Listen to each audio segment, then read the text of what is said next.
Hey guys, this is Scarpitta here. I wanted to take a few minutes to show you a really good homemade finger paint recipe.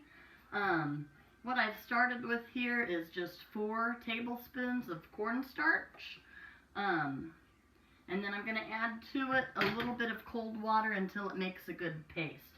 I'm going to start off with just about 3 tablespoons. And I might add a little bit more. And just whisk it together. This first step right here might actually be a lot of fun for your kids to do. If you have never played with cornstarch and water mixed together, it's a lot of fun. It's a real interesting consistency. It starts off kind of really thick feeling, but then when you squeeze it, it turns to a liquid, and it's a lot of good sensory stimulation that's just fun to do. I'm going to add maybe another half a tablespoon of water until I have this mixed together into a paste. And then I'm going to add a cup of boiling water. Now I heated this already to boiling. I'm just going to pour the whole thing in and give it a stir, whisk it, try and get rid of any lumps. And then you're just going to need to turn the heat on and bring it to a boil for a couple of minutes, just a real low boil. Keep whisking it so it doesn't get lumpy until you have a good, thick gel consistency. And then once it cools, you can spoon it into different containers, and you can see this is thickening already, and add some food coloring to it to make all of your different colors. So after Hazel gets up, I'll show you that step of the process as well.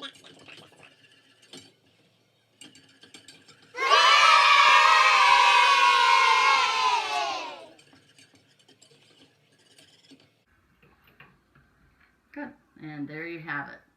Just a nice thick paste. After it cools, it'll be ready to add color. Hi everybody, Scarpitta and Hazel here. She's woke up from her nap, so we're ready to try some finger painting. This mixture that I used earlier has cooled, and what you can do if it cools a little bit too much and sets up too much is to add a little bit of warm water and give it a good stir, and it will be ready to go again. But I've just taken it and spooned it into some different containers and added 1 to 3 drops of food coloring to add a bit of color. Finger painting itself, you want to go ahead and paint some, honey, is pretty straightforward. So I want to talk to you here about the setup.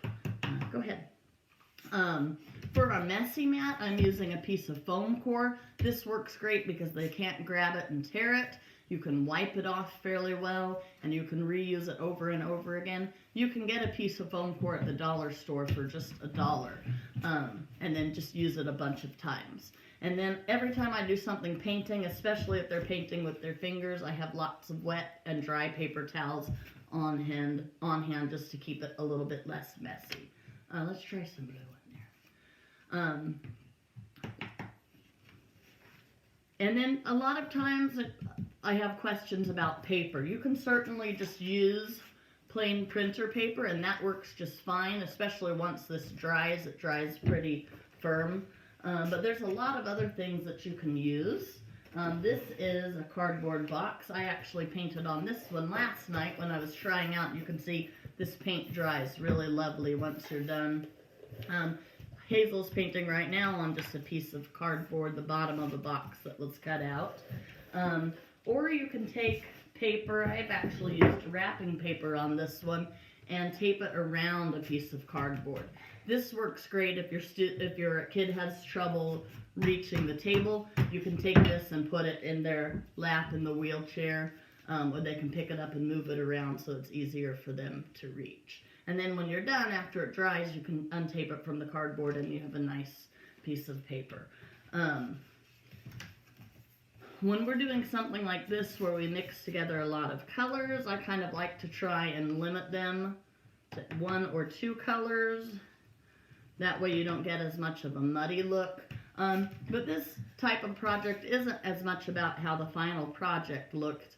It's really about the process, and they're going to gain a lot of benefits from the process. Not only having fun and being creative, but problem solving, learning cause and effect. It's great for motor skills, and they're going to learn a lot about their senses. It's very tactile, touch, feel, taste. This doesn't taste very good, but it is all natural ingredients if they do decide to try and taste it. So that always makes it a lot easier to use as well. So you want to try and take your finger and draw a shape in it with your finger. Nice, very good. So I hope you get a chance to try something like this. It's a lot of fun. I'm going to hold it up and show it to them. And if you want to snap a picture of it and send me an email, I would love to see what you're trying. Nice to see you. Take care. You going to say bye, Hazel? Bye.